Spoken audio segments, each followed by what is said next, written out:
ഈ സമയത്ത് നാം എല്ലാവരുടെയും മനസ്സുകളും ചിന്തകളും ഹൃദയങ്ങളും ഉയരങ്ങൾ പിതാവാം ദൈവത്തിൻ്റെ വലതുഭാഗത്ത് മിശിഹാ തമ്പുരാനിരിക്കുന്ന സ്ഥാനത്തായിരിക്കണം. ഞങ്ങളുടെ ബോധങ്ങളും വിചാരങ്ങളും ഹൃദയങ്ങളും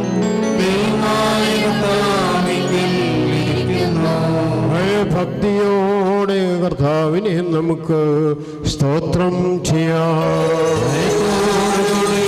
കർത്താവിനെ സ്തോത്രം ചെയ്യുന്നത്